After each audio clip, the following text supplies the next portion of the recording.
Welcome back to Let's Have It Out. I'm Koketso Moeti. My guest tonight is Professor Imraan Valodia. So, Prof, as I was saying, I'm so interested in this assumption that any cut in expenditure defaults towards social spending, right? Especially as a member of the public who consistently sees all of these news, you know, people who are parliamentarians earning such huge amounts of money, having so many perks, you know? So, yeah, are those, when people say cut expenditure, why are we not thinking that that's the expenditure that we're talking about? So I kind of agree with you on that. For me, 1 rand of expenditure on something that it shouldn't be spent on, 1 rand of expenditure on kind of something that is going into someone's pocket is 1 rand too much.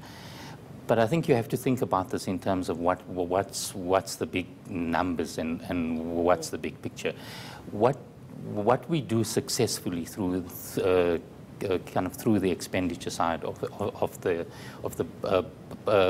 budget is to make significant transfers to kind of households that are poor. So the grants, the kind of child support grant, the kind of expenditure on education, the expenditure on health, the kind of quantum of that expenditure as a part of the total budget is large. And if you're going to cut, you're going to have to cut into those areas. So we must trim we must trim the fat. We must make sure that there's no kind of expenditure that is not spent kind of in the right way. But for the magnitude of the kind of problem that government has to deal with, cutting all of those things is not going to solve solve the problem. And I also think we have to be realistic about it. I mean, what has happened in kind of in the lead up to the budget is that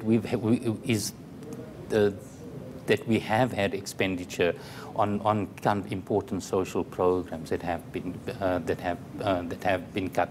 So I do think without the VAT increase, there would have been other expenditure cuts in absolutely critical areas that we can't afford to have expenditure. We can't afford to have households not getting the transfers that they get. Okay, so right now I just want us to hear from the viewers for a bit. Is that okay? Well, from here we're going to hear from our viewers. We asked you on social media how else you think government could have raised revenue instead of using VAT. Joseph on Facebook says, the government must add more tax on nice to have and add no VAT on the must haves. Instead, they do vice versa. Thank you, Joseph, for your comment. I mean, that is such a notable comment, Prof. If you consider with a VAT hike when it comes to luxury items, right? Some of the most wealthier households right now, their consideration is an increase on a 500,000 Rand item, versus a household that's choice is so entirely different. Any thoughts? Yeah, so I mean, I kind of agree with that, right? But I think one has to think about the VAT issue and kind of understand the numbers. So if we take the 1% increase, well, what it means for the poorest of the poor households in South Africa is kind of additional cost of 10 Rand per month. For the wealthiest households in South Africa, it's an increase in the expenditure of about 475 Rand.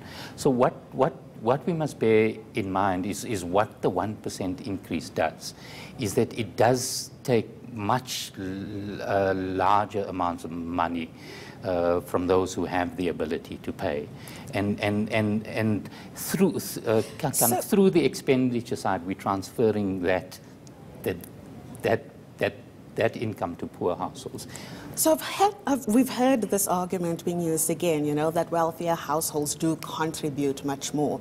But if we had to look at it in proportion, so for example, Pax's analysis of the bread basket of a low-income household shows us that from something like 3,000, the bread basket costs something like 3,100, but what they pay in terms of the VAT increase is 228. So in proportion to the wealthier household that gives more, that is quite steep, Prof. But hold the thought, let me take my caller. Let's take a caller. We have Roger from Cape Town on the line. Hi, Roger, what's your question or comment? I just want to say that this 1% VAT increase, what it does to the poor people is, if you take your Eskom electricity account, there's 15% VAT added to your account.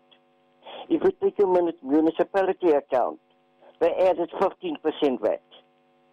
If you have a telecom phone account, they added 50% VAT. So in actual fact, all your accounts that you pay, they added 15% VAT. You go to the shop, you buy groceries, there's 15% VAT. I mean, you can only go so far.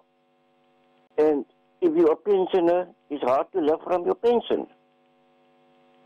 No, thank you, Roger. Thank you. We have heard you.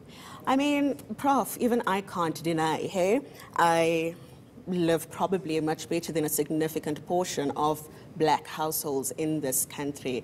But even I am feeling the squeeze. Anyway, any thoughts on Roger's comment? So I mean, we've got to think about it on both sides. So we want to have expenditure programs that are going to make the lives of pensioners a lot easier. Without the pensions, without the transfers, I think our society would be a much more unequal society than what we have today. As it is, we have the most unequal society in the world. If we'd not had all of that expenditure, our society would be much more unequal than it is at present. To make that expenditure happen, you have to have income that you would get from the tax system.